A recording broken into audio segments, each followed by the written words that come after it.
আমাৰ দিবানৈশভাৱে অনুষ্ঠানটো আয়োজন কৰা হৈছিলে।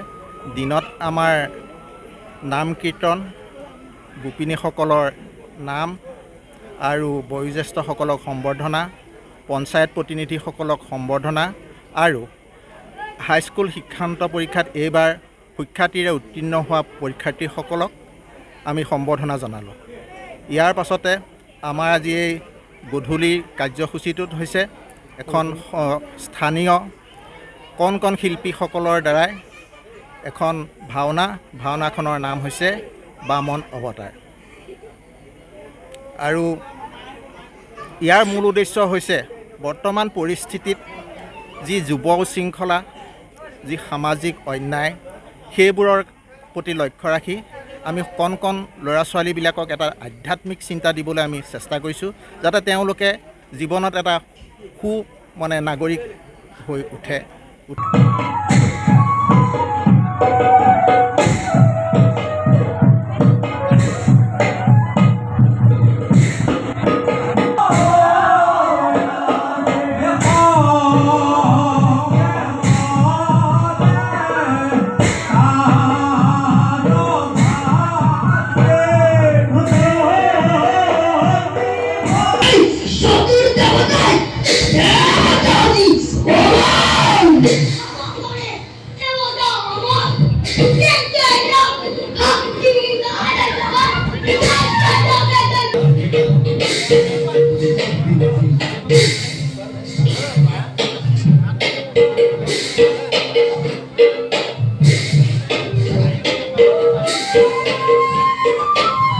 আমাৰ দিবানৈশভাৱে অনুষ্ঠানটো আয়োজন কৰা হৈছিলে।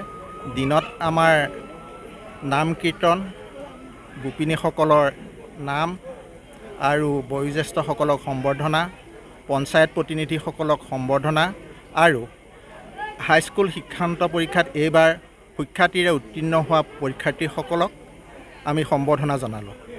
ইয়াৰ পাছতে আমাৰ আজি এই গধূলি কাৰ্যসূচীটোত হৈছে এখন স্থানীয় কণ শিল্পীসকলৰ দ্বাৰাই এখন ভাওনাখনৰ নাম হৈছে বামন অৱতাৰ।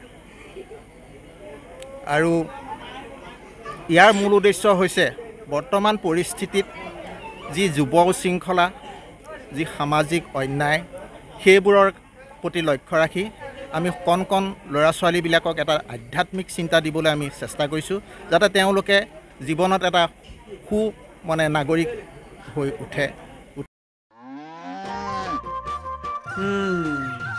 মোৰ লখিমী কেইজনীয়ে ইমান বেছিকৈ গাখীৰ দিয়ে, মনটো একেবাৰে ভাল লাগি যায়। বিয়মৰ দানা খোৱাৰ পৰা মই বেছিকৈ লাভৱান হৈছোঁ। আপোনালোকেও বিয়মৰ দানা খুৱাওক আৰু এইটো বেছিকৈ লাভ কৰক।